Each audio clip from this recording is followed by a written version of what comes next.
Трајче Конески, Моника Антевска, невенчани родители на 9-годишниот Бојан и 17-месечната Величе секојдневно водат борба за екзистенција. На 38-годишниот Трајче пред 5 години му се диагностицирани дископатија и дискус хернија, но приморан е да работи 14 часа на ден за да донесе парче леб за своето семејство. Конески работи во градежна фирма каде зема минимална плата од 12.000 денари, од кои 7 веднаш му се одземаат од страна на извршителите и банките, па така ова 4-члено семејство со 5.000 денари месечно се бори за живот.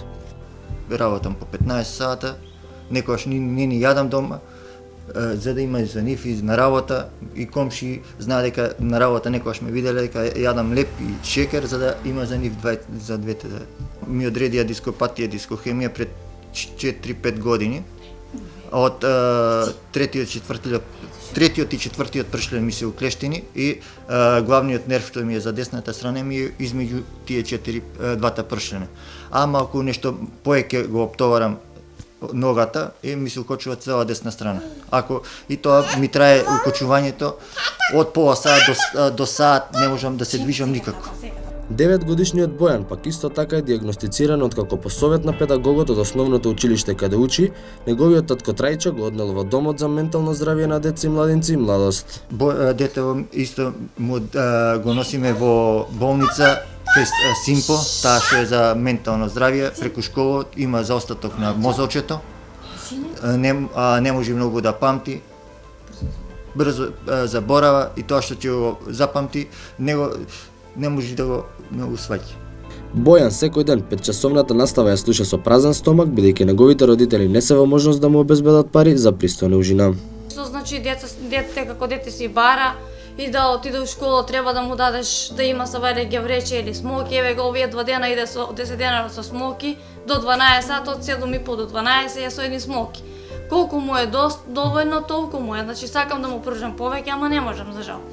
Условите во кои живее ова 4-члено семејство се катастрофални. Куќата, што туку не паднала, а долниот спрат каде не живеат, како и поткровието, се полни со стаорци од кои понекогаш не можат ниту да заспијат. Куќава е целата во распаѓање, долниот спрат, има глувци, од глувци не можеме да се потргнеме никаде, нон-стоп, навечер после некое време, кога ќе си легнеме, не можеме ни да спиеме од глувци, преку ден исто, кружаци, малецки, големи стаорци. Зидовите се испукани, цели, треба да се реновираат, нема пари. Све од земјотресот, едниот зид позади у едната соба ќе ми падне, ако падне тој отидовме цела куќа доле ќе падне. Ова семејство живее без социјална помош. Мајката на Бојан и Величе, Моника Антевска, вели дека се обратиле до социјалните служби од каде добиле одговор дека не можат да земат социјална помош поради тоа што не се венчани со Трајче, како и останатата документација која Моника не може да ја набави поради финансиската состојба во која се наоѓаат. Во колку тешка состојба се наоѓа ова семејство покажува и фактот дека нема доволно храна за целиот месец, а немаат ниту пак средства за лична хигиена.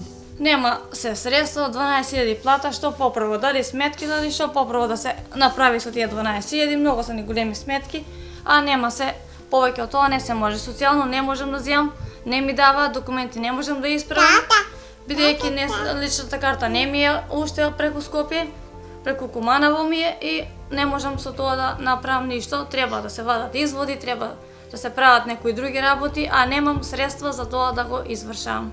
Антевска покрај секојдневните проблеми, дополнително тешкотија и создава чирот на желудникот кој го има веќе подолг период. Таа била на доктор Зовот, каде биле дадени одредени лекарства кои воопшто не и се од помош. Бев на лекар, никој ништо не ми помогна, не ми даде, бољката уште си стои во мене, ме боли секој ден, лекови многу пробав, ниту едно не ми помогна од лекови. За натака што ќе се прави, не знам, а секој ден си ги болки трпам, некогаш и крв полунка ми повреќа. 17-месечната Величе и 9-годишниот Бојан, заедно со своите родители, ги повикуваат сите добронамерни и хумани луѓе да им помогнат без разлика дали за финансиски или материјални средства, бидејќи секоја помош е добро дојдена. Ги повикувам сите добронамерни луѓе да може да помогнат, дали материјално, финансиски, што и да е, ќе ми биде добро дојдено за мене и за мојата фамилија.